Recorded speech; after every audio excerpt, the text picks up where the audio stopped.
To Rami Khoury. He's a distinguished public policy fellow at the American University of Beirut. He joins us now live from Boston. Thank you for your time, sir. So what message do you think Hezbollah is sending to Israel with this video, which contains this detailed footage of Israel's port of Haifa and other sensitive sites? It's sending the same message that it's been sending since 2006, when they last had a major confrontation war. Which is that Hezbollah's capabilities continue to expand, become more sophisticated, and are more able to penetrate through the Israeli defensive systems. This has been a steady process, really, almost in the last 20 years, practically, 16 years. And the same thing is happening with Hamas in the south, that their abilities, and of course, they're linked together in many ways, their abilities have expanded to the point where the old advantage that Israel had over both of them in technology and heavy weaponry, air superiority, and all of those things has been whittled down. It's much, much less. We see the consequences of that in Gaza, where all the might that Israel has used has destroyed much of Gaza and killed tens of thousands of people, but has not been able to eliminate Hamas's capacity to continue fighting in various ways. Of course, this comes at a terrible cost to the Palestinian people. But the Hezbollah and Hamas approaches are most advanced in Lebanon because of the capabilities of Hezbollah, and they just wanted to show that. But they've already shown it in the last 7-8 months with the kinds of attacks that they've been able to achieve inside Israel on military bases and other sensitive targets. So this is making it more dramatic, and there may be other things that Hezbollah has not revealed yet as well. And we've had the U.S. Special Envoy in Lebanon, Amos Hochstein. Do you think the timing of this video, the release of this video, is linked to that visit? Probably. It's probably also linked to the raising the morale of the Palestinians if they're a bit down with 8.5 months of continuous attacks by Israel. And it's also probably linked to pushing the internal Israeli dissent against the war and the pressures, the protesters against Netanyahu, to get them more agitated. And to make it clear that the hostages can go back to Israel, the war can end if certain conditions are met.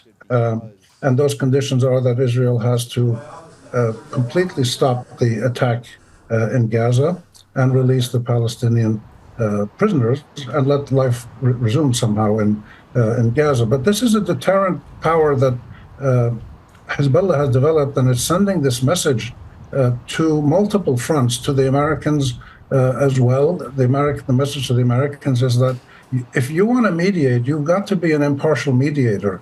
Historically, the U.S. has not been an impartial mediator. It's been on the Israeli side, both in the war and in the diplomacy. So again, these kinds of events that Hezbollah partakes in are aimed at multiple audiences, and this is a sign of its growing sophistication as well. And talking of mediation, Qatar's Prime Minister and Hamas's political leader Ismail Haniyeh have held talks in Doha today to discuss that latest ceasefire proposal. Do you think a deal now would end the tensions between Hezbollah and Israel? In the short term, yes, because they ratcheted up, the expanded attacks between Hezbollah and Israel in the current phase really date back to the beginning of this latest round of fighting in October. But the hostility between Hezbollah and Israel and the active fighting goes back 30 years or so. So they are linked together, but they also have their separate components. But for the most part, what Hezbollah is saying is that we want to establish a different kind of rules of mutual deterrence and ceasefire. And the Israelis and Americans don't seem to have a clear answer to that, other than to keep The Americans keep saying Hamas has to accept when Hamas has already clearly said several times that it has accepted this proposal. So the Americans and the Israelis perpetuate this lie, essentially, exaggeration or whatever.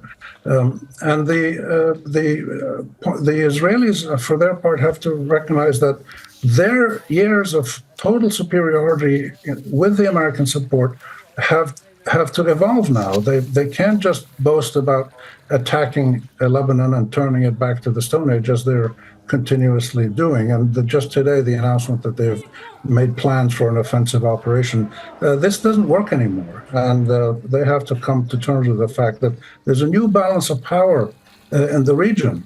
But it's a balance of power that is also possibly leading towards a nonviolent resolution of the conflict. In other words, a ceasefire, ending the current war to the satisfaction of both sides, but then possibly moving on to look for permanent resolutions of the Palestine-Israel conflict and the Israeli conflict with Lebanon and other countries. That's further down the road, of course. Okay. Rami, really good to get your perspective. Rami Khoury, Distinguished Public Policy Fellow at the American University of Beirut. Make sure to subscribe to our channel to get the latest news from Al Jazeera.